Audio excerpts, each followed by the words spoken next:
Hey y'all, happy Friday. My husband says this phrase, I ain't gonna say a lot, but sometimes he'll say two things can be true. I don't know why, but for some reason, I've always hated it when he said that. But back a couple weeks ago when I went to the hospital, I realized that two things can be true.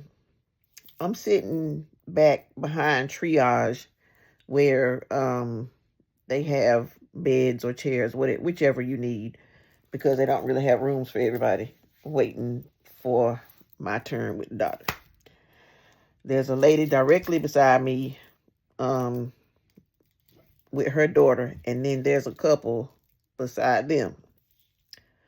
The man in the couple was the one that was being seen, and his wife was sitting there with him, and she decides to take a call while she's sitting back there waiting, and had it on speaker.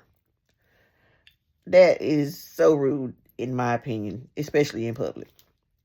So the lady beside me, after the lady had been talking for a few minutes, she yells, "Quiet!" And the lady that was on the phone, she kept talking for a few more minutes, and then she was like, "They over here yelling quiet. They must be getting ready to pay my cell phone bill." I'm like, Lord, help us all. Jesus is getting ready to go down right here in the emergency room. So they had a few more words, and the lady who was on the phone, she was like, "You must have voted for Trump." While I'm trying to stay out of it, that was genuinely funny, and I couldn't even hold it. I busted out laughing.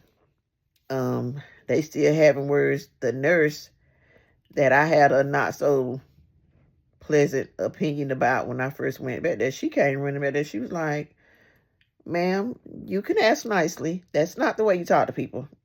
I was shocked because if you know, you know. They called the couple to go to X-rays or something. I don't know, wherever they went. So that kind of ended the situation, but that was funny to me. And as much as I hate to admit it, two things can be true. The lady was rude and wrong for being on her cell phone on speaker, and the lady was wrong for how she responded to it. So yeah, two things can be true. I got a newfound respect for that phrase because it's accurate. Y'all enjoy your weekend. I'll talk to you later.